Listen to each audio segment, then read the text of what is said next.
नमस्कार दोस्तों, अध्ययन लोक में आप सभी का बहुत बहुत स्वागत है। आज हिंदी का प्रश्न पत्र लेकर आए हैं जिसमें बहुत ही महत्वपूर्ण प्रश्न है। बिल्कुल भी मिस मत करिए। एक एक प्रश्न बहुत ही इम्पोर्टेंट है और हर परीक्षा में लगभग पूछा जाता है। तो इसलिए मेरी आपसे बहुत विनती है, वीडियो को पूरा लास्ट तक देखिएगा क्योंकि आपके लिए बहुत ही इम्पोर्टेंट प्रश्न है ये। और आप कहेंगे तो इस तरह के और भी प्रश्न हम लाने की कोशिश करेंगे। तो आज की वीडियो यहीं से शुरू करते हैं। कुछ छोटे मोटे बातें बता देते हैं कि ये जो प्रश्न पत्र हैं ये RO, C TET, UP TET, U TET जिसे उत्तराखंड टेट कहते हैं, S TET, R TET Rajasthan TET, Haryana TET और यूपी पीसीएल जो आने वाली वैकेंसी है उसके लिए भी बहुत ही इम्पोर्टेंट है क्योंकि इसमें कई सारी चीज़ें हैं। इसमें काल भी पूछा गया है, तद्भव तत्सम भी पूछा जा रहा है, तो यही सब इम्पोर्टेंट होता है। तो कुछ चीज़ों को आपको देखना पड़ेगा। ठीक, तो आइए चलते हैं फिर नेक्स्ट की तरफ। देखिए यहाँ पर पहला मोटिवेशनल वो है कि शुरुआत करने का तरीका है कि आप बात करना छोड़ दें और कार्य करना शुरू कर दें। यहाँ पर शुरुआत करने का मतलब है कि आप कोई भी काम शुरू कर रहे हैं तो पहले आप उसके बारे में ये मत कहिए कि नहीं हम ये कर देंगे वो कर देंगे। नहीं, आप एकदम शांत रहिए। काम ऐसा करिए कि सफलता आप शोर मचा दे। ठीक है, आपकी सफलता शोर मचा दे, आपको शोर मचाने की ज़रूरत नहीं है। ठीक है, तो आइए फिर इसी मोटिवेशन के साथ शुरू करते हैं आज के हिंदी का प्रश्न 1। प्रश्न 1 कहता है कि निम्नलिखित कवियों में अष्टछाप कवि है। तो अष्टछाप कवि कौन है?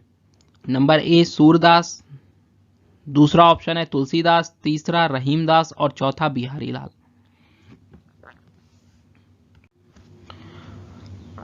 तो यहां पर जो है अष्टछाप कवि की बात कर रहा है। ठीक है, तो अष्टछाप कवि के रूप में सूरदास को जाना जाता है।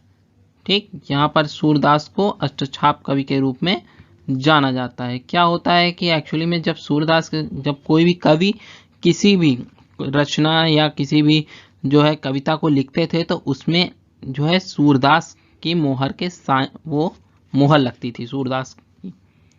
ठीक, आगे चलते हैं नेक्स्ट क्वेश्चन पे। कह रहा है कि ऊंट शब्द का अन्य लिंग रूप क्या होगा?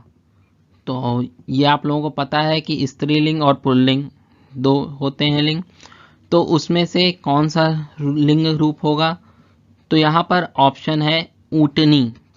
ठीक है, ऊंटनी। तो ऊंट का क्या हो जाएगा? ऊंट ये पुल्लिंग है। ठीक है, और ऊंटनी क्या हो जाएगा आपका? स्त्रीलिंग। ठीक है, अभी हम लोग कुछ चीज़ें अभी आप लोगों को टेलीग्राम को ज्वाइन करिए क्योंकि टेलीग्राम बहुत ही इंपॉर्टेंट है। मैं आप लोगों से बार बार कह रहा हूँ, टेलीग्राम में हर एक चीज़ तद्भव तत्सम और देशज विदेशज और कई सारी चीज़ें इससे रिलेटेड उसमें नोट्स दिए जा रहे हैं और ये सब फ्री ऑफ कॉस्ट है।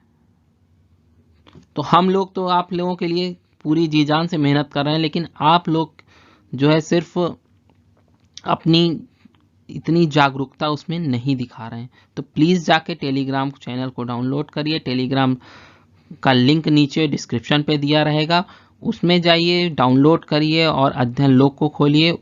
और जैसे ही आप ज्वाइन करेंगे तो उसमें कई सारे आपको मैटर्स मिल जाएंगे। तो उसमें जब मैटर मिल जाएगा तो आप लोग उसको डाउनलोड कर लीजिएगा। ठीक है, आइए चलते हैं फिर नेक्स्ट।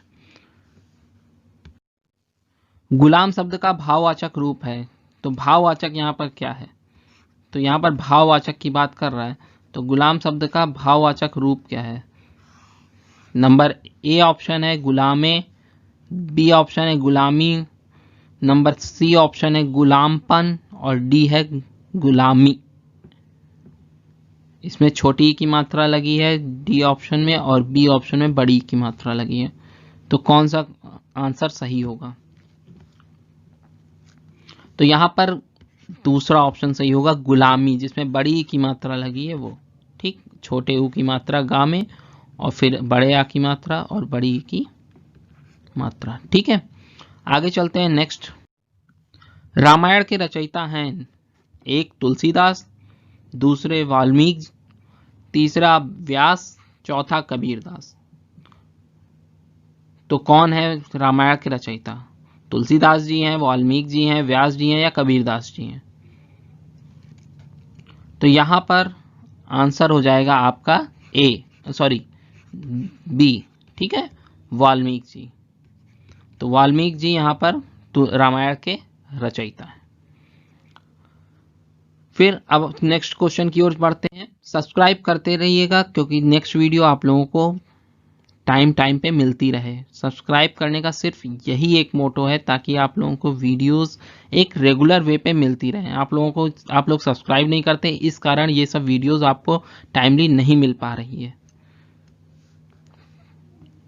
और जिनको क्वेश्चन सॉल्व करना है, प्लीज मैं फिर से कह रहा हूं, टेलीग्राम जरूर से जरूर ज्वाइन करिए।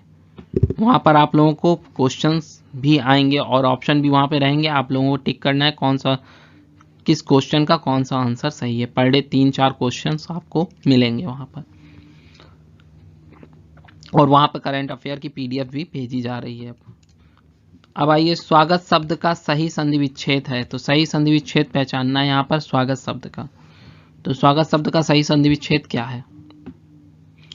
पहला है स्वा धन आगत, दूसरा है सु धन वागत, तीसरा ऑप्शन है स्वा धन गत, या चौथा ऑप्शन है सु धन आगत।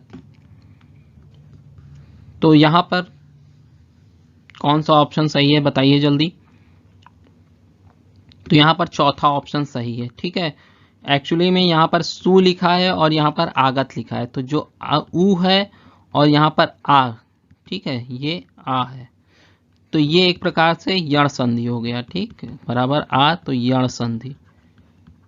तो यण संधि स्वर संधि का ही एक प्रकार है। ये क्या है? स्वर संधि का ही प्रकार है, स्वर संधि में ही आता है। ठीक है, आइए नेक्स्ट क्वेश्चन की ओर बढ़ते हैं। हिंदी शब्दकोश के अनुसार संतान, सकल, सचल, सक्षम शब्दों का सही क्रम क्या है? शब्दकोश का मतलब होता है डिक्शनरी। जैसे डिक्शनरी आप लोगों की इंग्लिश डिक्शनरी होती है जिसमें हिंदी शब्द दिए रहते हैं, उसी तरह हिंदी शब्दकोश होता है, हिंदी डिक्शनरी होती है। तो उसके अनुसार जो है संतान, सकल, सचल, सक्षम शब्दों का सही क्रम लगाना है, कि अर्थात मतलब कि पहले कौन सा आएगा, पहले संतान आएगा कि पहले सकल आती है या पहले सचल आएगा। तो ये जो है शब्द कौन से पहले आएंगे। जैसे होता है कि एप्पल, APPLE, ठीक, तो ये कहाँ पर आएगा? तो पहले ए आता है, फिर AB आता है, फिर AC आता है, इस तरह करके AP जब आएगा तो वहां पर एप्पल की मीनिंग होती है। तो उसी तरह यहां पर है। तो यहां पर जल्दी बताइए इसका आंसर। संतान होगा संतान, सकल, सचल, सक्षम, पहला ऑप्शन। दूसरा ऑप्शन है सकल, संतान, सचल, सक्षम। तीसरा ऑप्शन है सकल, सचल, संतान, सक्षम। और चौथा ऑप्शन है संतान, सकल, सक्षम, सचल।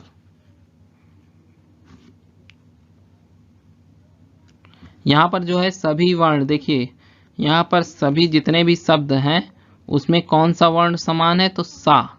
यहां पर सा वर्ण समान है। देखिए, संतान में सा, सकल में सा, सचल में सा और सक्षम में सा। तो इन सब में सा वर्ण समान है, लेकिन सा के साथ किस चीज का प्रयोग हो रहा है? तो यहां पर किस चीज का प्रयोग हो रहा है बताइए जल्दी। अनुस्वार का। ठीक, तो हिंदी की डिक्शनरी के अनुसार जो भी अनुस्वार होते हैं वो पहले आते हैं।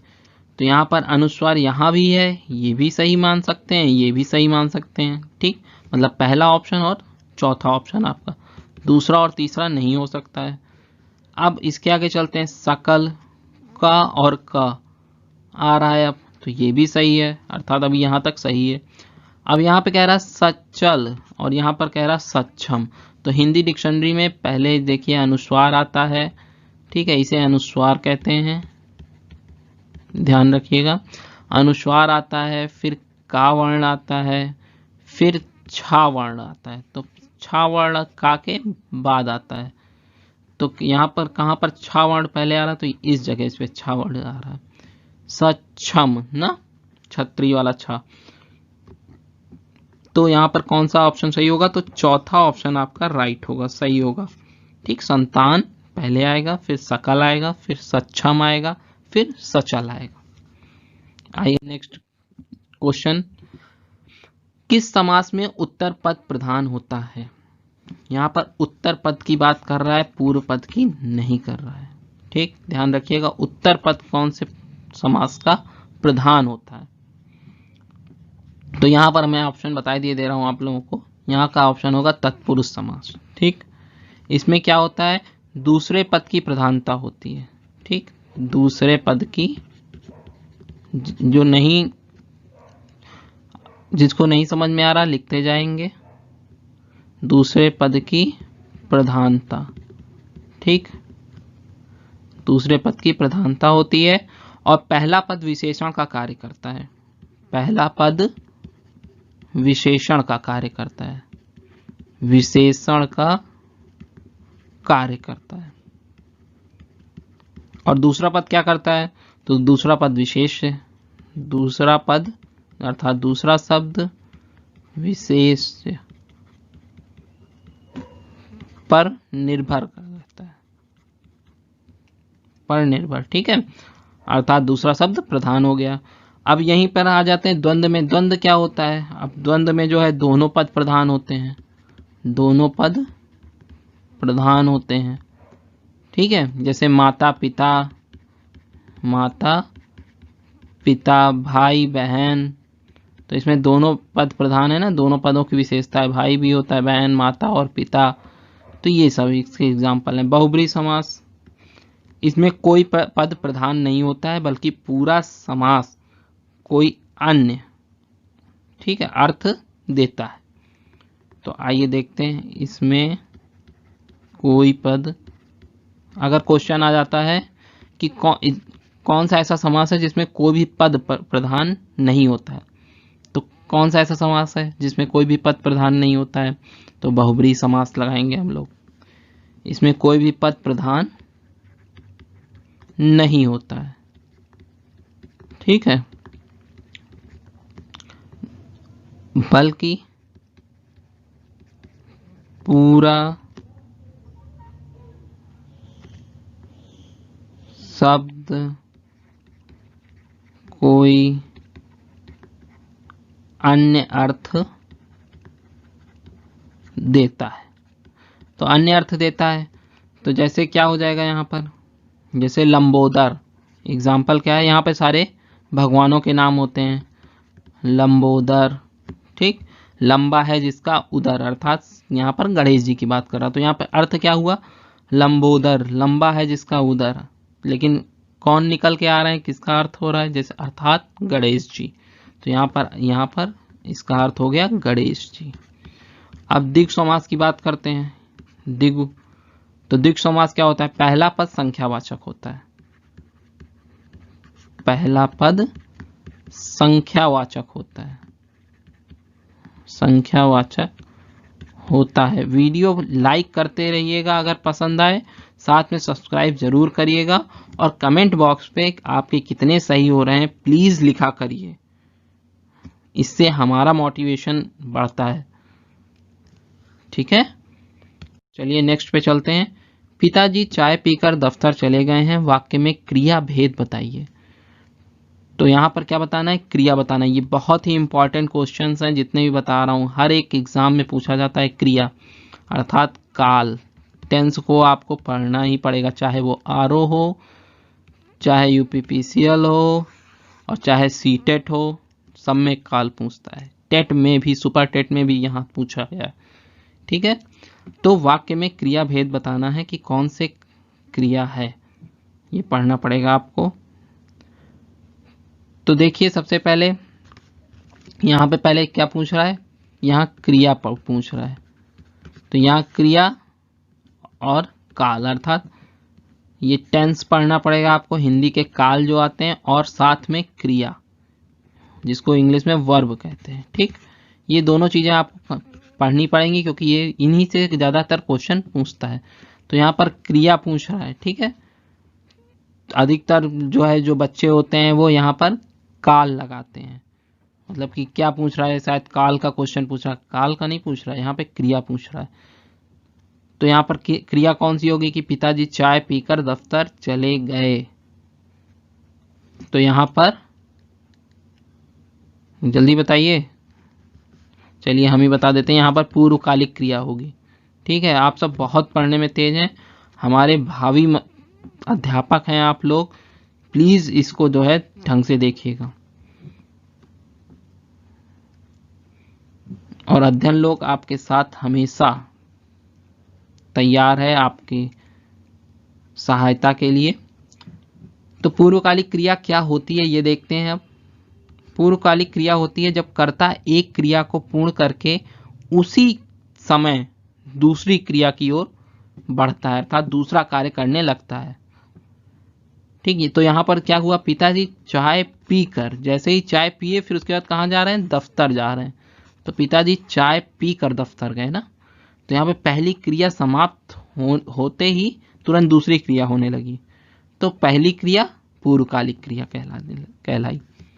ठीक, अगर आप लोग कहेंगे तो क्रिया की भी एक क्लास आप लोगों के लिए चला देंगे जिससे क्रिया आप लोगों को समझ में आ जाए। लेकिन कमेंट और सब्सक्राइब हमें दिखने चाहिए कि हाँ सर पढ़ा दीजिए, तभी हम पढ़ाएंगे। चलिए, जिसकी उपमा ना दी जा सके उसे क्या कहते हैं, तो जिसकी उपमा ना दी जा सके वाक्यांश के लिए उचित शब्द, ये भी जरूर पूछता है, चाहे कोई भी एग्जाम हो, एनी एग्जाम हर जगह ही पूछता है वो एक शब्द। ठीक है, तो एक शब्द क्या है जिसकी उपमा ना दी जा सके, तो अनुपम। ठीक है, यहां पर आंसर होगा अनुपम। समुद्र शब्द का पर्यायवाची समूह पहचानिए। तो समुद्र का कौन कौन सा पर्यायवाची है, पर्यायवाची की एक पूरी वो जो इंपॉर्टेंट है वो आपको टेलीग्राम चैनल पर मिल जाएगी। ठीक है, इसके लिए आप लोगों को टेंशन लेने की जरूरत नहीं है, पूरी पीडीएफ आपकी पर्यायवाची की लिख के रहेगी, पर्यायवाची उसको आप देख लीजिएगा। ठीक है, तो यहां पर क्या होगा, समुद्र शब्द का पर्यायवाची समूह पहचानिए। तो यहां पर होगा उदाधि जलाधि नदीस सिंधु पारावर, ये होगा। ठीक है, उदाधि जलाधि तीसरा ऑप्शन, नदीस सिंधु पारावर। और भी इसके हैं वाची।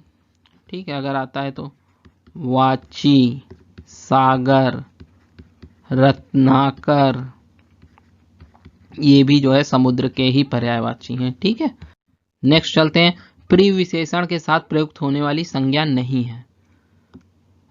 ठीक, कहां पर प्रिय लग सकता है, देखिए हमारा प्रिय विषय है, कहते नहीं है कि अरे ज्योग्राफी हिस्ट्री हमारा प्रिय विषय है, हिंदी हमारा प्रिय विषय है, ये हमारे प्रिय कवि हैं, है ना, ये हमारे प्रिय मित्र हैं।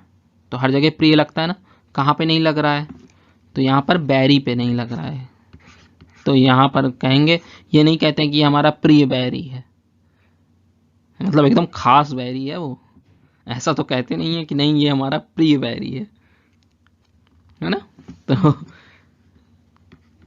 ये यहाँ पर इसका आंसर होगा। निम्नलिखित वाक्यों में से किस वाक्य में सर्वनाम का अशुद्ध प्रयोग हुआ है।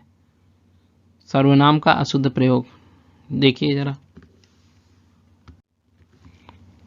वह स्वयं यहां नहीं आना चाहती, आपके आग्रह पर मैं दिल्ली जा रहा हूं, मैं तेरे को एक घड़ी दूंगा, मुझे इस बैठक की सूचना नहीं थी।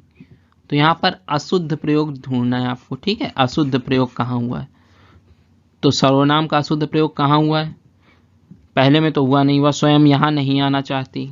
दूसरे में देखिए, आपके आग्रह पर मैं दिल्ली जा रहा हूं, इसमें भी नहीं है। तीसरा, मैं तेरे को, यहां पर तेरे को नहीं, यहां पर या तो तुमको या तुझे। ठीक है, यहां पे दो वर्ड लग सकते हैं, तो मैं तुझे एक घड़ी दूंगा, या तुम्हें भी कहते हैं, तुम्हें एक घड़ी दूंगा, तुमको एक घड़ी दूंगा। ठीक, मुझे इस बैठक की सूचना नहीं थी, तो मुझे इस बैठक की सूचना नहीं थी, ये भी सही है। तो मतलब अशुद्ध कहाँ है? Third number. नेक्स्ट पे चलते हैं। किस कारक में सर्वनाम शब्द का प्रयोग नहीं होता है? तो यहाँ पर नहीं होता है। किसका सर्वनाम शब्दों का प्रयोग कहाँ नहीं होता? किस कारक में? तो किस कारक में नहीं होता है? तो देखिए, अब देखते हैं। कर्म कारक में, संबोधन कारक में, या संप्रदान कारक में, या अपादान कारक में? तो यहाँ पे ऑप्शन है संबोधन कारक। ठीक है, संबोधन कारक में सर्वनाम शब्द का प्रयोग नहीं होता है। आइए नेक्स्ट पे चलते हैं। निम्नलिखित में प्रेरणार्थक क्रिया का उदाहरण है। तो प्रेरणार्थक क्रिया का कौन सा उदाहरण है? प्रेरणार्थक क्रिया होती क्या है ये जान लीजिए पहले। अभी पूर्वकालिक क्रिया आप लोगों ने पढ़ी, अब प्रेरणार्थक क्रिया का एक क्वेश्चन और आया, तो इसीलिए कह रहा हूँ क्रिया आपके लिए इंपॉर्टेंट है। अगर आप कहेंगे, कमेंट बॉक्स में कमेंट करेंगे कि हाँ सर पढ़ा दीजिए क्रिया और काल, तो हम पढ़ा देंगे। ठीक है, और वैसे भी यूपी पीसीएल के लिए जो क्वेश्चंस होंगे, क्वेश्चंस में भी हम लोग समझाते रहेंगे, ऐसी बात नहीं है। तो प्रेरणार्थक क्रिया क्या होती है? देखिए, प्रेरणार्थक क्रिया वह होती है जिससे ज्ञात हो कि कर्ता स्वयं, यहाँ पर कर्ता स्वयं कार्य नहीं करता है, स्वयं कार्य ना करके दूसरे से, किसी दूसरे से उस कार्य को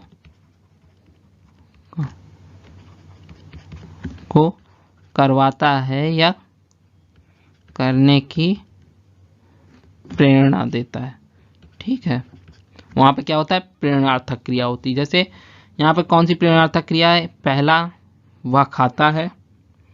दूसरा, मोहन घर गया या गाय चरती है। तो देखिए यहाँ पर वह खाता है, वो खुद ही स्वयं खा रहा है। ठीक, तो ये नहीं होगी प्रेरणार्थक क्रिया।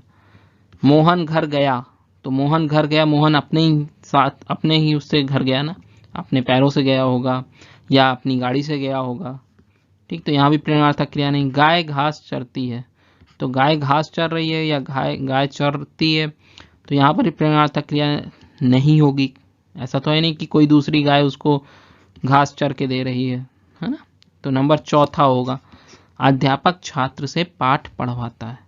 यहाँ पर पढ़वाता है, ठीक है, किससे पढ़वा रहा? अध्यापक छात्र से पढ़वा रहा, तो अध्यापक खुद ना पढ़ के किसी दूसरे से कार्य करवा रहा है, इस कारण यहाँ पर प्रेरणार्थक क्रिया होगी। तो आज के लिए इतना ही, मिलते हैं नेक्स्ट वीडियो में नेक्स्ट क्वेश्चन के साथ, अच्छे क्वेश्चंस के साथ, कुछ महत्वपूर्ण प्रश्न जो आपको और अच्छे से तैयारी करने में मदद करें। सिर्फ अध्ययन लोक का यही उद्देश्य है कि आपको एक बेहतर प्लेटफॉर्म प्रदान करना, जिस पे एक अच्छी सुविधा के साथ आप पढ़ सकें और एक किसी अच्छी जॉब आप पा सकें। यही हमारी पूंजी है। बाकी आपको अगर नई वीडियो पाना है तो हमारे चैनल को सब्सक्राइब करिए, अच्छी वीडियोस मिलेंगी, और शेयर करिए और दोस्तों का अपने भला करिए। और वीडियो पसंद आई है तो प्लीज़ लाइक का बटन ज़रूर दबाइएगा और कमेंट बॉक्स में ये लिखिएगा कि आपके कितने क्वेश्चन सही हुए। शर्माइएगा बिल्कुल नहीं। और किसी भी क्वेरी के लिए आप हमारे अध्ययनलोक@gmail.com और टेलीग्राम चैनल हमारा ये है अध्ययन लोक के नाम से, और उसमें इस तरह का लोगो बन के आएगा। ठीक है, अध्ययन लोक, जब आप अध्ययन लोक डालेंगे तो उसमें इस तरह का लोगो बन के आएगा। आप उसको ज्वाइन करिए और अच्छे से आपको पूरी स्टडी मटेरियल जो भी आप कहें और जो भी आपके द्वारा कमेंट बॉक्स पे किया जाएगा उसका स्टडी मटेरियल आपको प्रोवाइड कराया जाएगा। अध्ययन लोक का ये वो है, यू आर नॉट अलोन, आप अकेले नहीं हैं, अध्ययन लोक आपके साथ है। तो मिलते हैं नेक्स्ट वीडियो में, तब तक के लिए घर पे रहिए, सुरक्षित रहिए। जय हिंद, जय भारत।